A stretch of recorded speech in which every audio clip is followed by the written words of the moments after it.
You want to check out Roland Martin Unfiltered?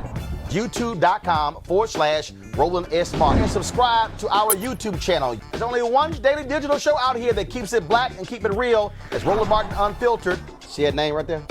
Roland Martin Unfiltered. Like, share, and subscribe to our YouTube channel. That's YouTube.com/Roland S. Martin. And And don't forget to turn on your notifications so when we go live, you'll know it. Folks, welcome to BeWoke.vote. I'm your host, Roland Martin, also the host of Roland Martin Unfiltered. And we think about some of the greatest organizers and teachers. When we think about the Black freedom movement, some call the Civil Rights movement, we often hear the names like Reverend Dr. Martin Luther King Jr. We hear, of course, Roy Wilkins. We might hear about Fannie Lou Hamer. But I've always said two of the most unsung heroes, Ella Baker, one of the greatest organizers that we have ever seen, and also my next guest, Reverend James Lawson. He joins us right now. Glad to have him here. Thank you. Good to be here. Glad to see you. So I was having a conversation with Omar, who's working behind that wall right there. And we were talking about young folks and voting and how we keep people mobilized. And I said the most underappreciated aspect of the Black freedom movement was the fact that y'all taught folks, that was teaching, that was training. You didn't just wake up, go to a rally. No, that's right. You taught folks first. Yes, sir. We help people to interpret our history, not so much from the perspective of the conventional wisdom, but from the point of view of equality, justice, freedom, that they were human beings. They had the greatest gift of life, and that they had to cultivate that gift in every respect: heart, soul, mind, strength, capacity to be alive, to be human, and to act together. So we mobilized many people. Congressman John Lewis is a consequence of that work that I began in 1958-59 in Nashville, Tennessee. We help people to prepare for the short-term direct action, nonviolent direct action, as that movement emerged. But we also help prepare people for the long run of their lives and for the quality of their lives. And of course, a significant part of that was the fact that as a human being, you can stay awake, you can be alive, you can love, you can serve, you can dissolve injustice in yourself and outside yourself, and you can keep at it with your neighbors and with other people. So that movement was the greatest movement America had from 1775, I'm going to say, to 1955 and beyond. The 1955 20th century rendition of it was the greatest movement in modern times. You call it, though, when I last talked to you, you have your own name for it. Other people call it the Civil Rights Movement. They might call it the Black Freedom Movement. Yeah. But you invoke Rosa Parks in it. Yes, I call the main energy of that period the Rosa Parks, Martin Luther King Jr. Nonviolent Movement of America. Or I call it the Rosa Parks, Martin King Campaign for Equality and Justice, rather than calling it the Civil Rights Movement. Why? Because in a society of male domination and chauvinism, in a society where there's been for 400 years so much sexism and racism, so much economic cruelty and oppression, the American people do not have choices. The conventional perspective of history excludes too much of the history of cruelty. James Baldwin spoke about the bloody catalog of our history. That bloody catalog is more influential today in many, many people than any other facet of American history. And it's blind, it is invisible, it's unseen, and therefore many people yield to it. The 53 million white women who voted for Trump in the last presidential election were yielding to those dark forces that are invisible, but are visible if we want to make them visible. And so our movement sought to make those forces visible so that we could see them, and then we could dissolve them. We could fight back, we could resist, we could create an alternative vision of what we can become. I've had people tell me, dude, why do you keep focusing on the teaching and the training. I interviewed Dorothy Cotton leading up to MLK 50. And it was her last sit-down interview before she passed away. And her job, she had the most important job at SCLC. That's right. And in her book, she writes about it. She said the people who wanted to come into the SCLC, they had to come into my classes. We had to assess where they were mentally. She said, take out all of that other stuff that was in their head. That's right. She said, reprogram their brains and then send them out. And when I see what Reverend Dr. William Barber is doing, every time he and I talk, he said, we're not having rallies, we're having trainings. We're having workshops. He said, we're teaching people because people don't quite understand what is required to actually create lasting change. In the first instance, they do not, I'll say it another way. In many cases, people growing up in the United States, birthed and raised here, do not understand that in the first instance, the gift of life is the greatest gift that we have. It is given to us. That's what the Declaration of Independence says. We hold these truths to be self-evident, that all are created equal, that all are endowed with the unalienable rights of life, liberty, among which are life, liberty, and the pursuit of happiness. Well, that's never taught. That's not in the conventional conversations that people engaged in around the country. In an election year like this year of 2018, that's not either in the surface or in the headlines. It's nowhere in the conversation, in the discussion of Supreme Court and the Supreme Court justice who was recently elected to it. So people don't know that that's the heart and foundation of how this country came to be. In that sense, we were very, very unique as a people. Even though from the beginning, 1776, blacks were excluded, Indians were excluded, people who had no property were excluded, women were excluded. Because that whole idea was not an idea that this is our reality. That idea was we're going to create a country in which that ideal is the paramount feature of how we organize ourselves, economically and politically. That's a very, very different kind of scheme. You were a university professor dealing with young people in the Nashville movement. No, I was a pastor. I'm sorry. At first, I was a full-time organizer in the emerging nonviolent movement, teaching people the philosophy and the theory and the tactic of nonviolence. So, for an example, the Little Rock Nine, 1957, 58, 59, they were told by the lawyers and the NAACP and the white school board in Little Rock that if you get hit, you cannot hit back. If you get lots of terrible cussing at yourself and so forth, you may not cuss back. And that was a dominant pattern in those desegregation processes. So I tried to help them understand that what they were really being told was not to not fight back, but to fight back with dignity, to fight back with courage, to fight back with compassion. Do not allow the hostility to make you sick as a human being, but allow the hostility to be used that you conquer it and can live through it and work through it and become yourself a stronger person than you ever imagined possible. And you had to confront that when it came to the war. And you could have gotten out of serving. And you said,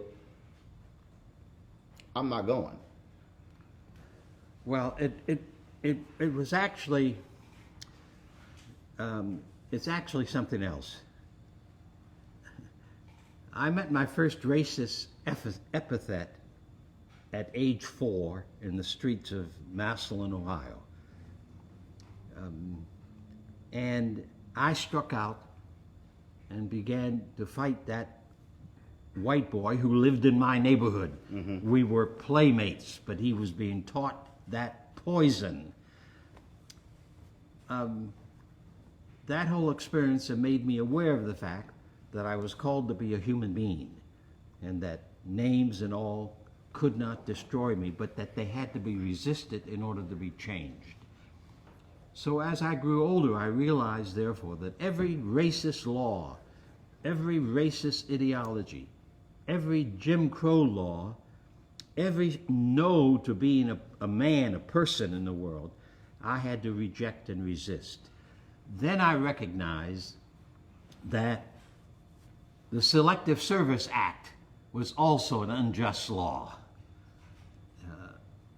and that therefore I did not want to obey it. Though I had registered in the draft, I was making the effort to follow Jesus. I was making the effort to be a person who resisted every form of injustice and cruelty to other human beings or to myself. So I decided that the Selective Service Act was an unfair act. Now, this later was confirmed in 1960 when in Memphis, as a pastor of a large congregation, I had 4 to 6 young black men who were college students who were not exempted by the white draft boards, but drafted. A student could be exempted. Paige Parker and others in my congregation were not exempted. So the death rate in Vietnam, in a Memphis city, was 50% white boys, 50% black boys. Though white was the majority community. The same thing went on all across the country. Few people were aware of that. But that's how unfair and unjust Selective Service Acts were. So I simply said I would not cooperate with that. 67 then. But you Muhammad Ali. could have got a waiver. Huh? But you could have got I out of could that. have gotten out of it, of course, but that's not the way of the conscience. The way of conscience is to walk through the issues that are unfair and unjust and to deal with them to the best of your ability. And you paid for it. Yeah, I went to prison for 13 months, federal prison. That's correct. At age 21, 22. Did you Interfered have with my college degree. Did you have relatives or professors or friends saying, Oh, yeah. James, what are you doing? No, I had. Man, you can get out. What are you doing? Well, not my close friends, not my younger brothers, not my father or mother. My family supported me thoroughly and firmly, and a number of friends in college also were in my camp and understood that it was in a way, this is what we're asking people to do in this election. You have to develop a conscience in which you know that voting and participating in resisting the wrong in your society is a part of the price you pay for the gift of life that you have received from the universe. That's part of the gift. And so you have to deal with that.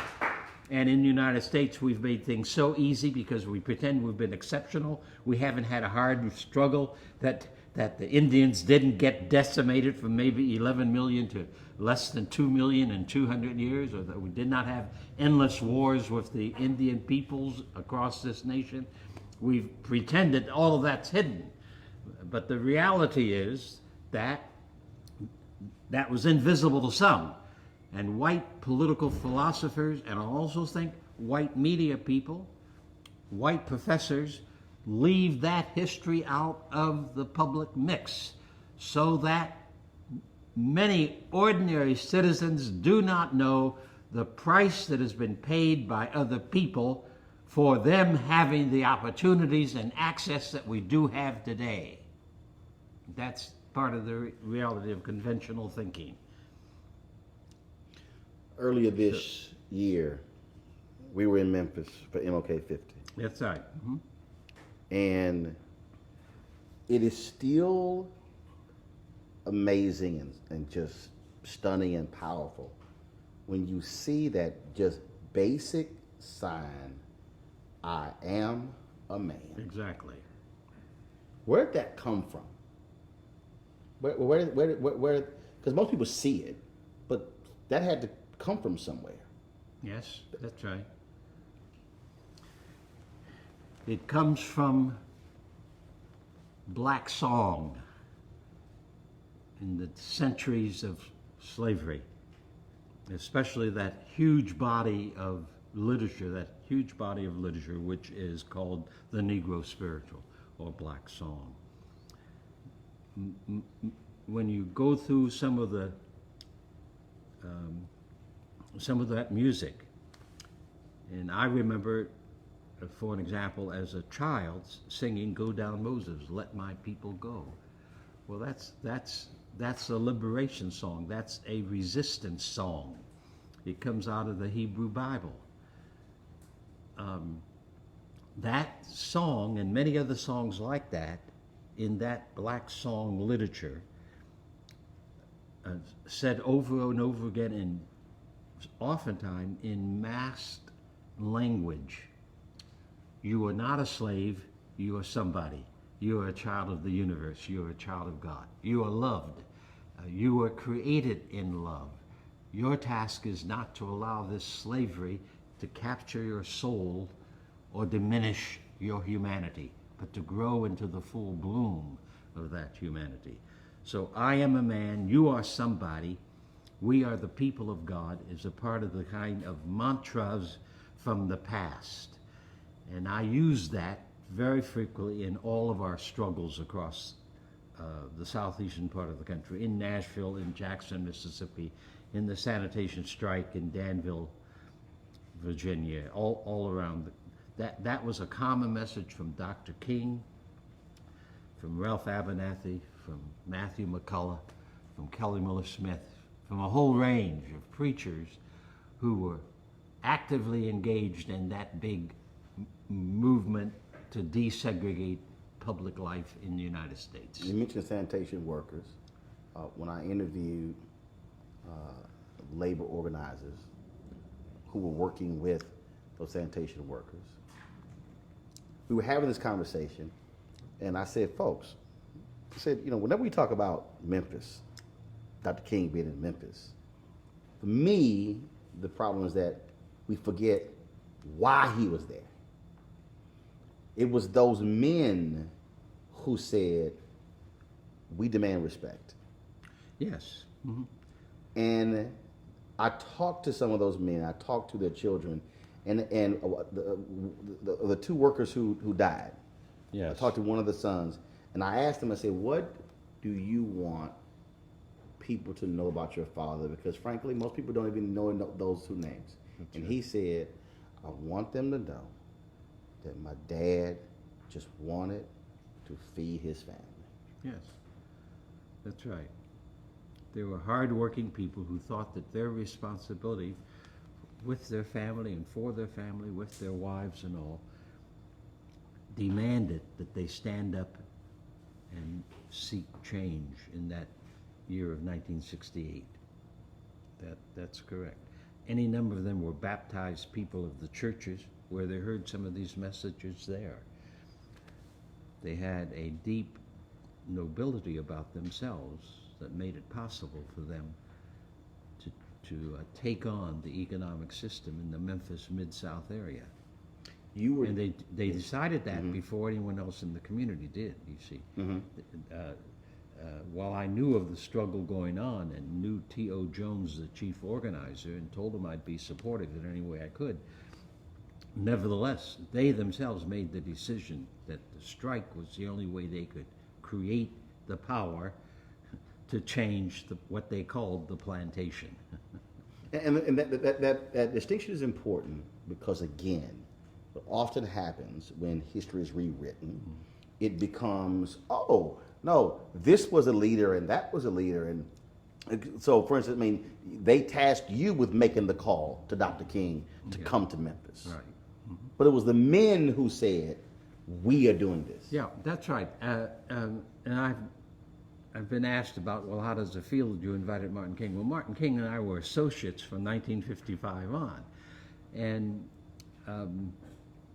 I went where he asked me to come all the time. That was a part of our work. He was a member of the movement. He was the symbol, in my judgment, of that movement. Mm-hmm. and he personified it because of the Montgomery bus boycott. So the phone calls I made, but the phone calls were made as a part of the strategies of the sanitation strike, as the mass meetings were a part of that strategy, as the daily picket marches that we did in downtown, as was the economic boycott, as the recruitment of young people to participate in afternoon marches. So all of that represents a part of the massive number of pieces of a movement. And then, of course, most of all, the people, the 1,300 workers, and the tens of thousands of us who supported them.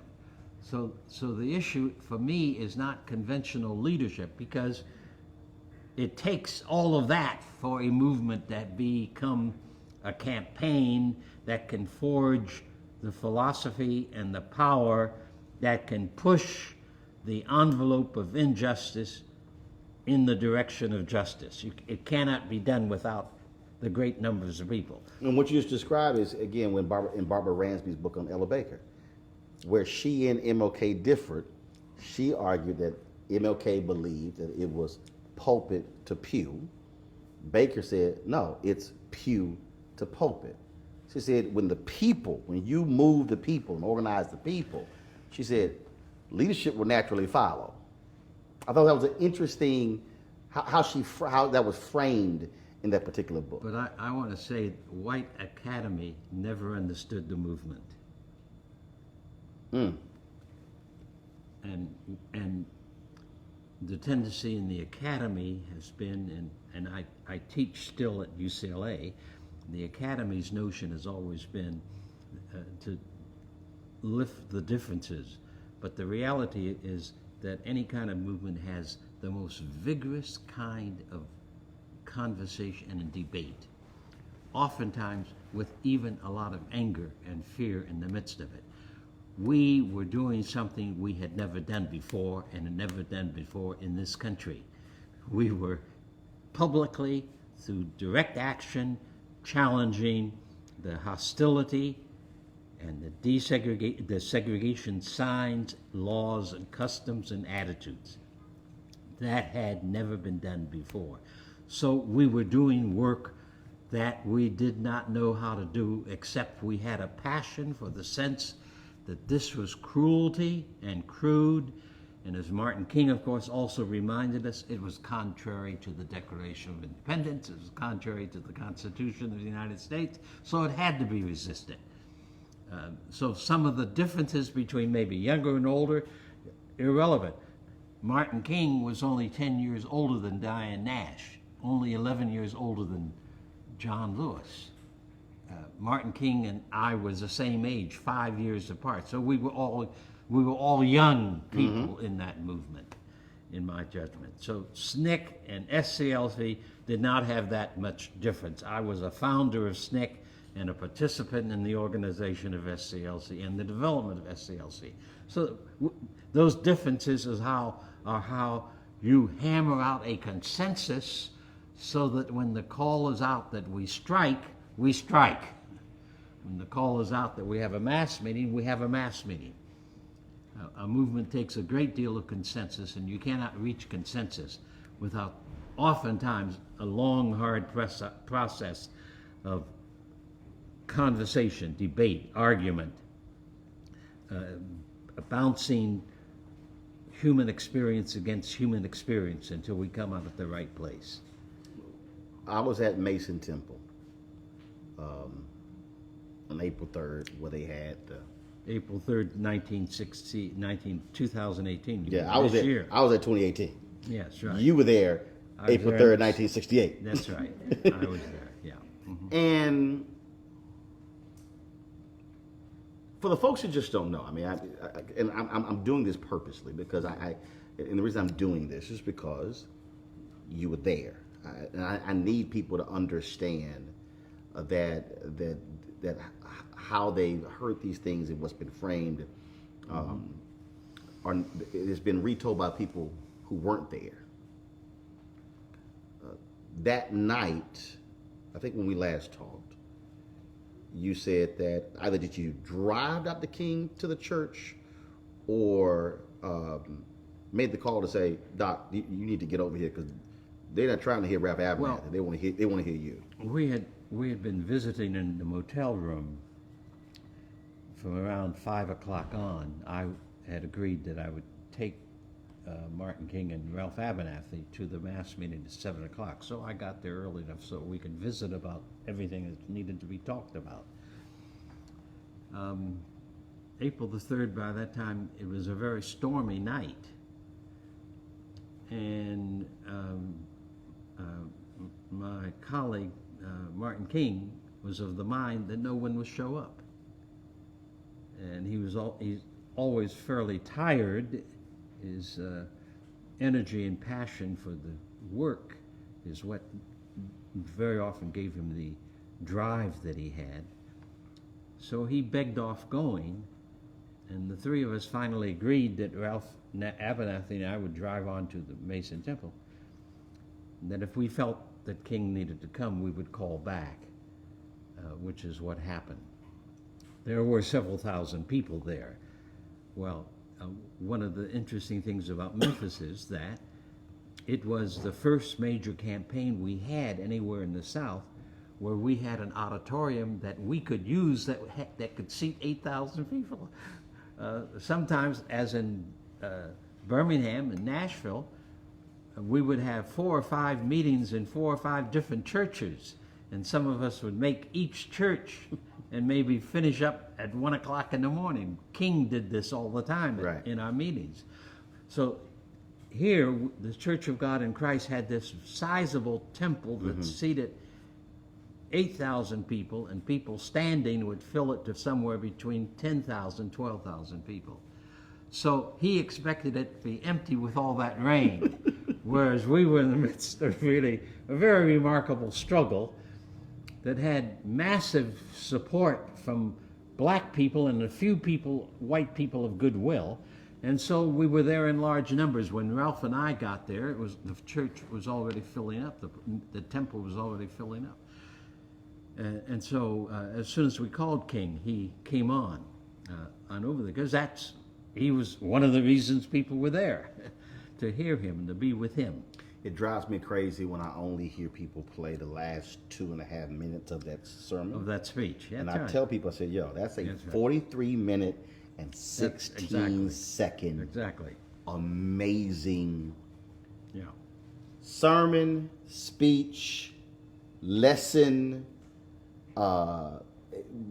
lecture. Yeah, absolutely. Sure. When you were sitting there, did you understand how major this was, just listening to it? Because obviously, we've gone our own history, but sitting there, were you going, this is an amazing speech, sermon? Yeah. Yes, it was one of his best, and I heard that, but I was also chair of the strategy and of the work. You were working? Yes, and so I kept getting phone calls and people coming up to the dais and saying, somebody insisted, you have to come back here and talk. And so I finally left the dais and sat down at the bottom of the aisle of where the public phone was, so that I wouldn't have to keep running back and forth. The other thing that was operative was a storm, and this building had a tin roof, and so the rain was battering that roof, and the wind was blowing, and the rafters were bouncing against the tin. So you hear all of this, but in the midst of that, this sizable crowd of people are in harmony with one another. We know that we have a task to do and that we're in the middle of it. And in the midst of that, King is speaking. So it's an astonishing evening. I've never forgotten it. I sat on those steps in some degree of awe and amazement as I saw this space and this crowd of people. So the setting itself was rather extraordinary. April 4th.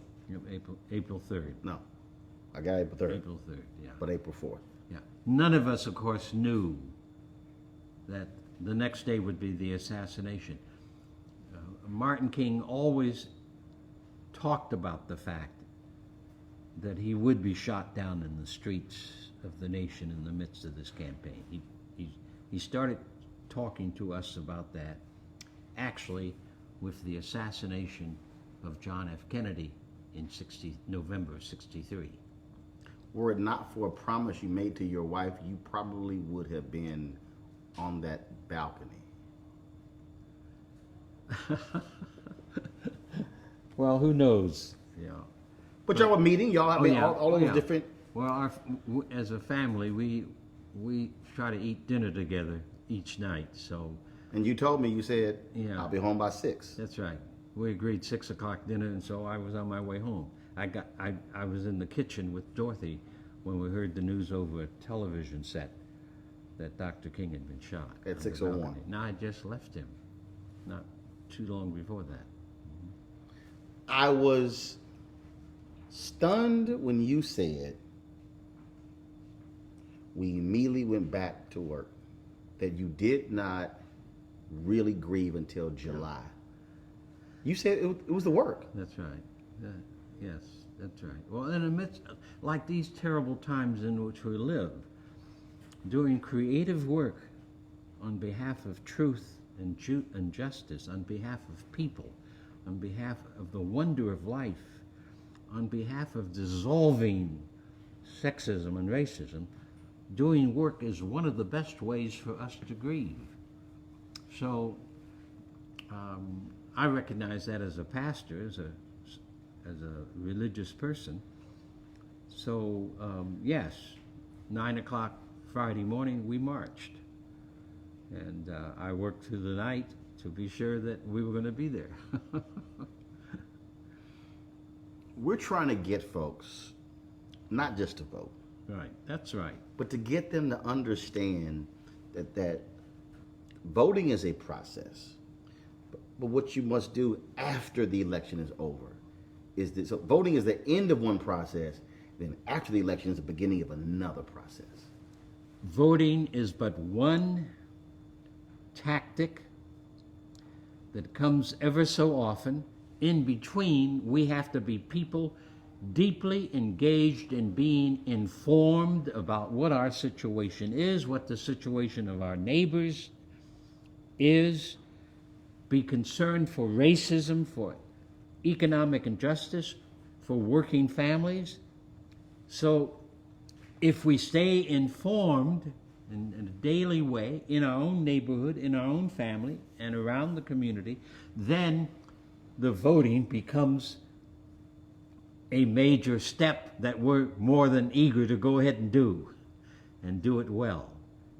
Get informed, as we in California have to be this year, because we have so many measures on the ballot, as well as Congress, and many of those measures are deceptive, some of the measures are not. So to be engaged, to be an engaged human being, not a distracted human being, but a human being who is what the Buddhists called mindful, to have mindfulness of where you are and what's going on around you.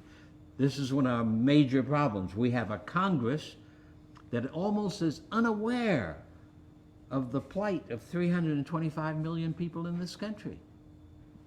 They do not know us. When the Me Too movement explodes, those 11 senators in the Judiciary Committee in the Senate and Congress, they hadn't the slightest idea what this was about. If they knew their country, they would know that second-class citizenship for women and using women as objects for sex has been a long time form of oppression in this country and elsewhere. They would have known of the rape of Indian women, of the rape of slave women. They would know that this was a part of the instrumentality of cruelty that our own country practiced in various ways. So they would know that they would have known behind the scenes, the Dr. Ford's story is but one story of millions and millions of people all across our country. When you saw the folks, the women who were in Capitol Hill, and when you saw the folks who were banging on the door of the Supreme Court, and then Mitch McConnell says, "Oh, these angry mobs and these paid protesters, and they wanted to harm us, and this is uncivil." How would you respond to Mitch McConnell? Well, Mitch McConnell is one of the most crude, cruel men we have ever had a political figure in this nation, and as a majority leader. That's number one. And number two is that what the media calls the protests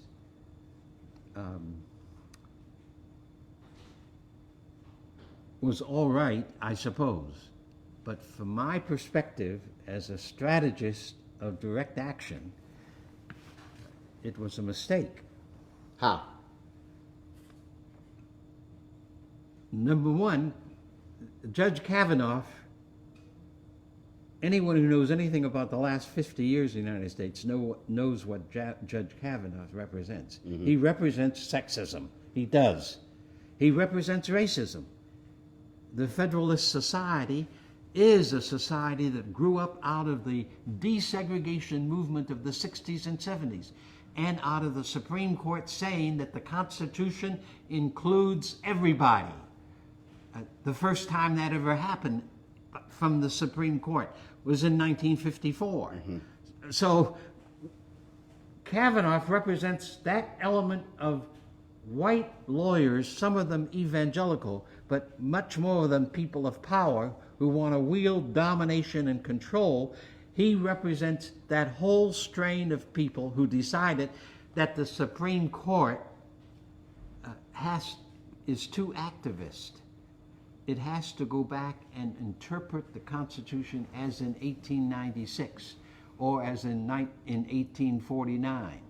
It has to continue to be a Supreme Court that sees the Constitution but doesn't see all the people in the country. That's what he represents, and that's what other people on that Supreme Court today represent. That's a part of the movement of the so-called conservatism, which is not conservatism in the classical sense at all, but is a group that wants to preserve American society as a male-dominated, largely white male chauvinistic society with economic injustice extending to millions and millions of people. When you said as a strategist, you thought they made a mistake. Yes, because, number one, it should have been an inclusive movement. The picture should not have been primarily of women. Black people should have been mobilized in that effort. They should not have worked by themselves. They should have worked with black community groups. They should have worked with Hispanic community groups. They should have worked with male groups. They should have worked with GLBT groups. So there was a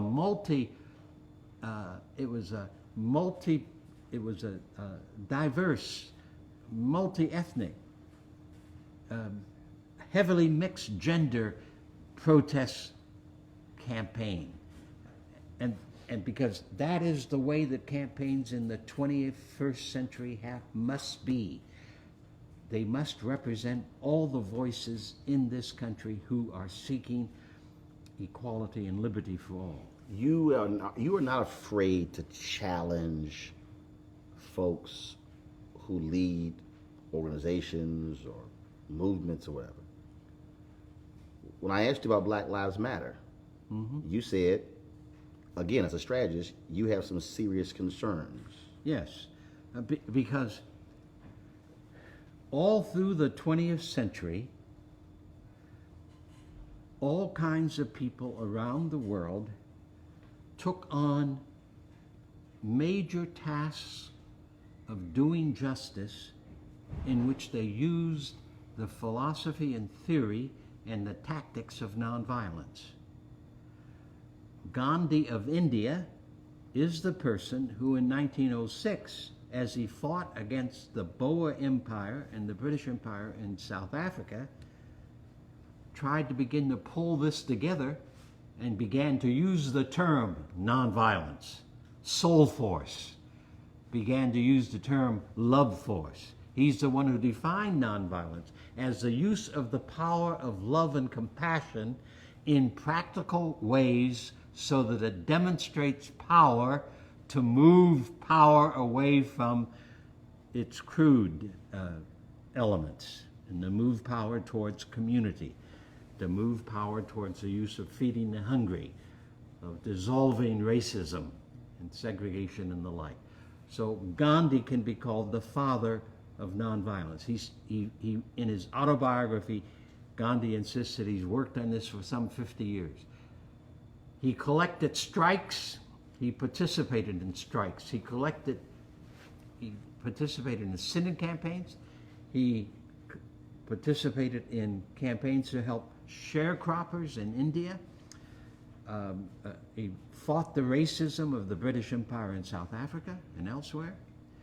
So activists who do not know that literature, are not paying attention to it, therefore do not have the arsenal of behavior that can move power. Sit-in campaign, Nashville, Tennessee, 1959-60. It was a group of community people who decided, and it was unheard of in the United States, we are going to desegregate downtown Nashville. That had not even been talked about. It came about because we had for 6 months weekly Saturday morning meetings where 30 to 60 of us met at Saturday morning, and we thrashed out what is the situation we're facing? What are these issues we look at? The first 3 months, we did nothing but a laundry list of the plight of the Negro in Nashville, Tennessee. So you didn't plan a march? You didn't plan a rally? We didn't plan anything. Then the next 3 months, April, May, June, we thrashed out the laundry list and said, where do we begin to demonstrate that Montgomery bus boycott was not an accident, it's an agency of history, and it can be repeated. And the unanimous decision out of those meetings was, we will desegregate downtown Nashville. You can search the periodicals and the publications and the congressional reports, NAACP studies. You will not find that any group of people anywhere in the country at that moment had said, we're going to pull those white colored signs down. There will be no more signs, no dirty Jew, no dirty wop, no wetback, no chink, no Jap, no colored, no Negro, white only. Those signs are going to come down. That was a part of the task. This is a period of history that did not begin to end until 1960s. Understand that.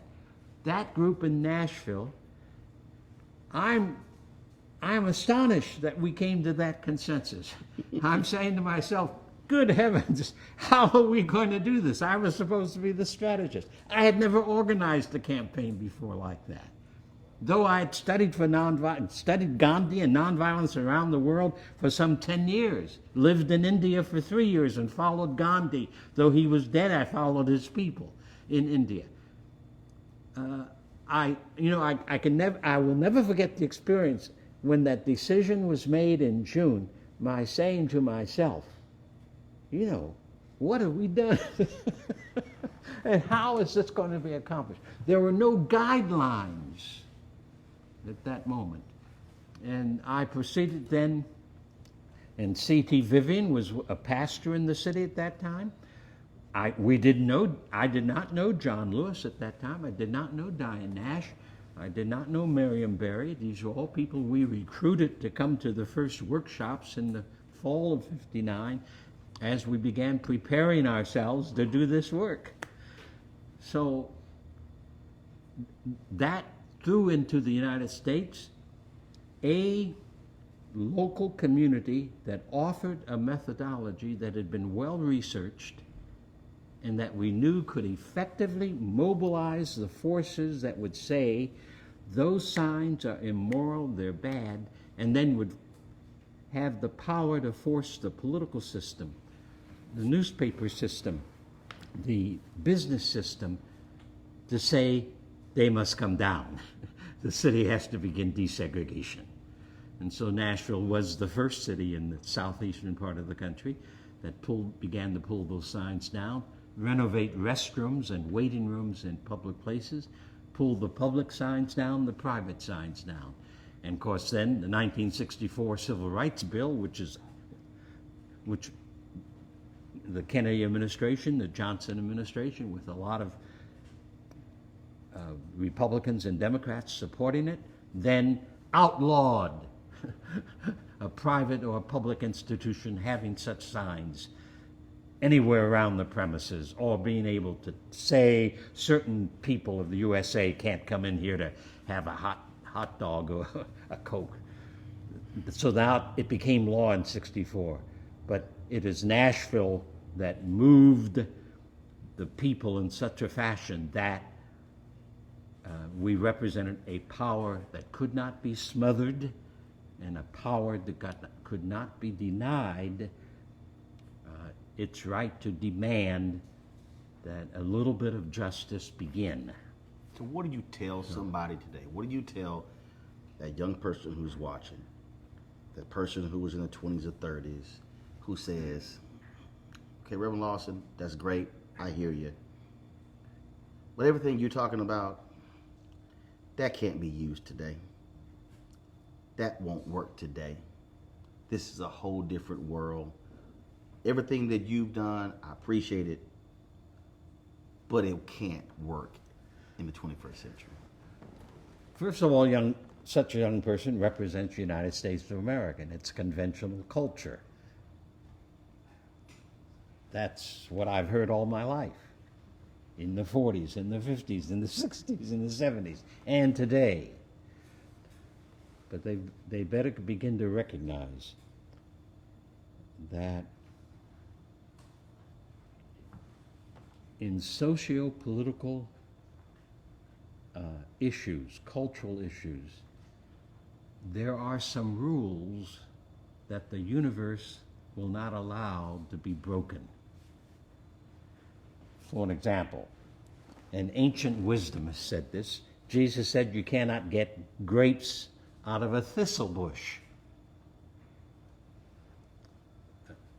Jesus of Nazareth, without all the Christian dogma that gets in the way of the teacher and what the person did in his own time, you can't get grapes out of a thistle bush. You cannot get figs out of a thorn bush.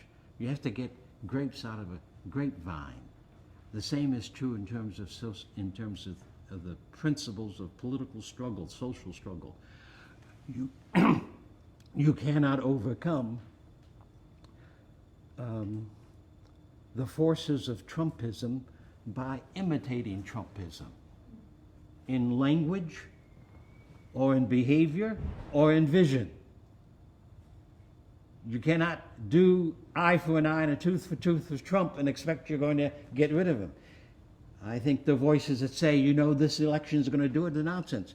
The forces of wickedness that Trump produced, are now on the rise in Europe as well as in the United States. Mm-hmm. So we should not be surprised if Trump is maybe only the first president of this caliber, of this kind of meanness, of this kind of power hungriness. It could happen, and I do not see national political voices who recognize the simple fact. Trump can only be defeated by a vision and a movement that does not act like Trump, but acts like people who know that they are alive and that love and truth are the ways that we best exemplify our humanity and the gift of life. There is no definition. And this is what greatly troubles me, because I listen to certain commentaries. I read the New York Times, the Los Angeles Times. I read a number of different magazines all the time. A practice that I started in 1942. And I recognize that the voices that will allow we, the people of the USA, not to lose our struggle for truth and beauty, are not there at this moment. You just turned 90. I just turned 90.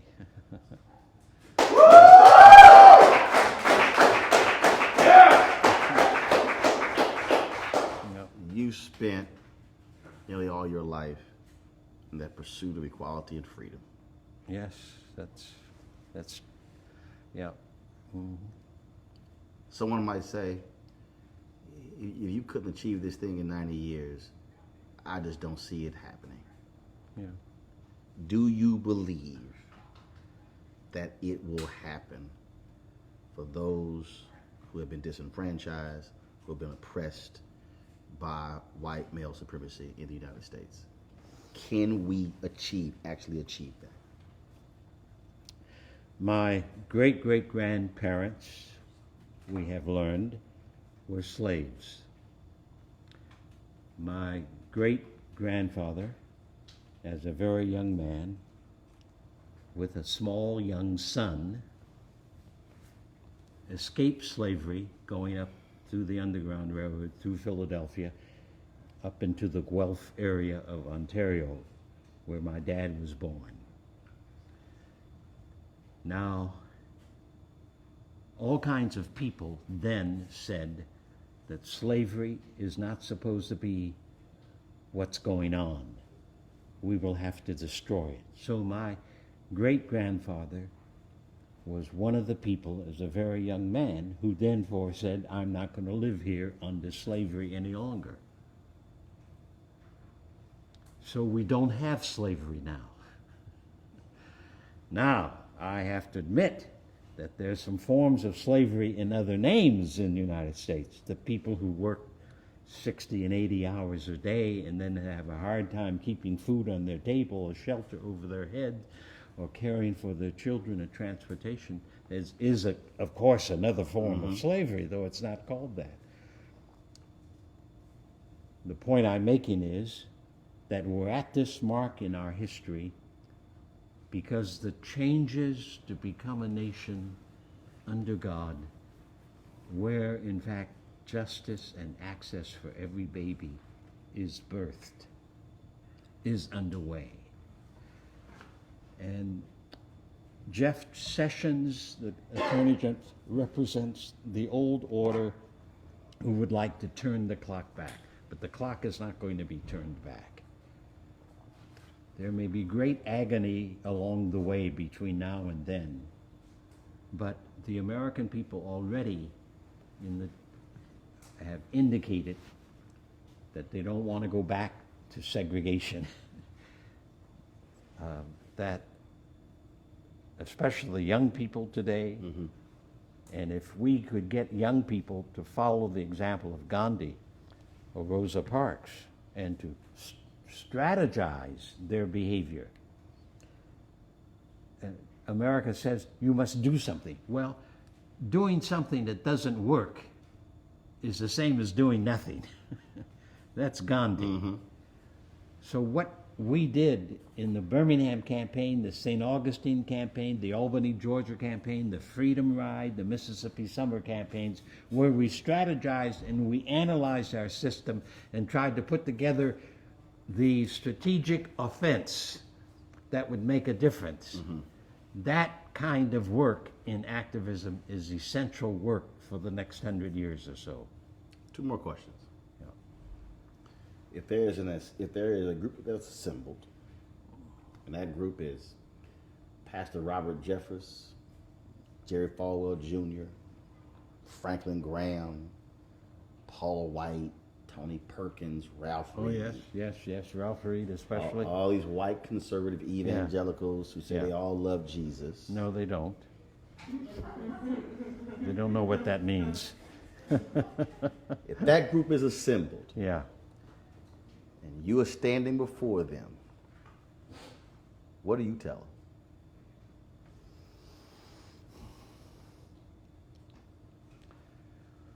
Well, My own idea is that it would be better for me to show them than to tell them. Show them what?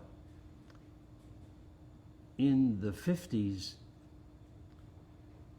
Jerry Falwell, that you mentioned, Pat Robinson, Perkins, Jim Dobson, those are all people of my generation. They were all thoroughgoing, in public ways and in private ways, racist, who said segregation forever, who said Jim Crow laws are the way that we have to live. Jerry Falwell preached this on his old-fashioned revival hour broadcast on Sunday night. That was a national broadcast. Our movement out of the 50s, 55, 59, 60, made them change their story, made them stop preaching and teaching racism. We did it not by talking to them, but through the sit-in campaign, the bus campaign. Bus campaigns around the Southeast, including Lynchburg, Virginia, in which the signs came down. So that stopped them. Now, one of my friends who was a gay man from way, way back, and the theologian and evangelical, Mel White, started in that same period to tell these people that they had to stop preaching racism. They started preaching then against gay and lesbian people. Now you can see that in their broadcasts, in their sermons, in their books. So they were people who did not have the self-esteem that came up out of their very souls, out of their beings, out of their bones. They had the self-esteem that said, I'm superior than you are. I'm a man, and therefore, woman, you're submissive. So they have to have a religious teaching that gave them superiority over some other people. Right. So that's where the whole push against gay people and lesbian people began to pick up on the radio and in television broadcast shows. That in itself reveals how weak their religion was. Their religion was not rooted in Jesus or Moses at all, but rooted in USA culture of male chauvinism and domination of some group of people over other people. So we showed them in the movement that they had to stop. And while this hasn't yet happened in terms of gay lesbian issues, and that's a much smaller issue in terms of the numbers of people who are involved, and it's a more diverse, complicated issue because it means that we human beings have to realign our understanding of human sexuality, which many of us are not willing to do. It means, in the Christian world, it means stop saying that sexuality represents how original sin is passed from parents to babies. That's stupidity that came out of the 4th century.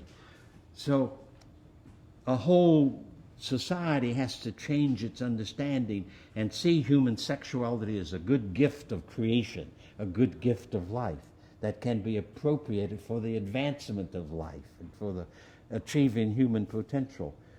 So it's more complicated in that sense. But the point I want to make is that two things. One, yes, every form of discrimination against people, whether it's for complexion or creed or politics or whatever, it doesn't matter. Every form of injustice that deprives people and babies of access must be abolished. That's the task. So it's much greater than even our work in the United States. And the second thing then that I want to emphasize is that these enemies of human life, in many ways, they cannot be talked to very well. They have to be shown by a struggle that allows them to recognize that they're up against a soul force that they cannot smother, that they cannot stop, and that ultimately will demand that the systems of domination will change. And a part of that is what's going on today, to the great dismay of too many people.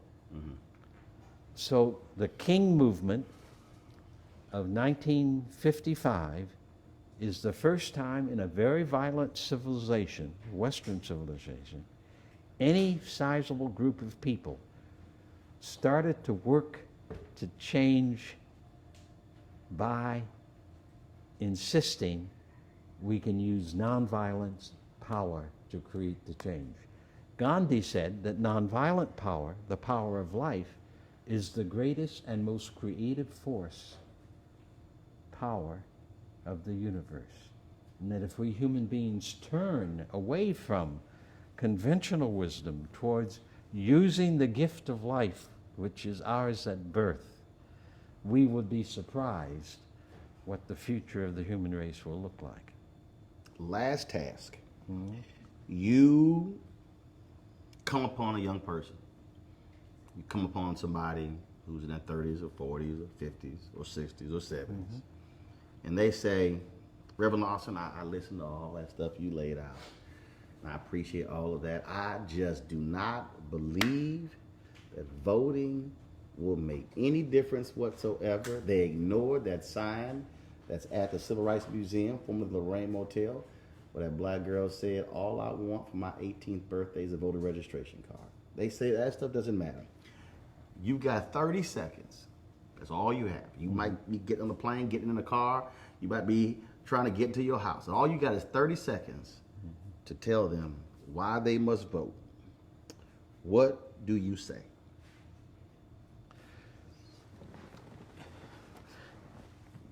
All right, I'm not sure I can handle that issue, but... A little hard for a preacher to have 30 seconds, huh? Yeah. Go ahead. Okay.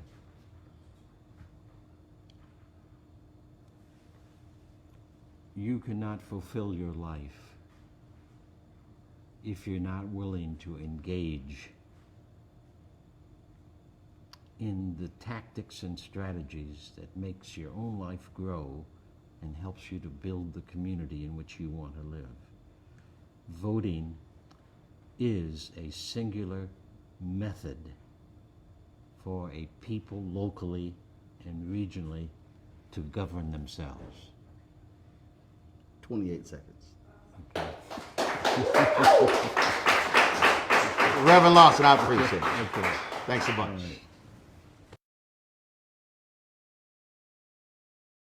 You want to support Roland Martin Unfiltered? Be sure to join our Bring the Funk fan club. Every dollar that you give to us supports our daily digital show. There's only one daily digital show out here that keeps it black and keep it real. As Roland Martin Unfiltered. Support the Roland Martin Unfiltered daily digital show by going to RolandMartinUnfiltered.com. Our goal is to get 20,000 of our fans contributing $50 each for the whole year. You can make this possible. RolandMartinUnfiltered.com. Hey fam, want to check out Roland Martin Unfiltered, the blackest show on all of digital, cable, and broadcast. Check out our audio podcast. There's only one daily digital show out here that keeps it black and keep it real. It's Roland Martin Unfiltered. Press play. Martin! You want to check out Roland Martin Unfiltered? YouTube.com/Roland S. Martin. And subscribe to our YouTube channel. There's only one daily digital show out here that keeps it black and keep it real. It's Roland Martin Unfiltered. See that name right there? Roland Martin Unfiltered. Like, share, and subscribe to our YouTube channel. That's YouTube.com/Roland S. Martin. And don't forget to turn on your notifications so when we go live, you'll know it.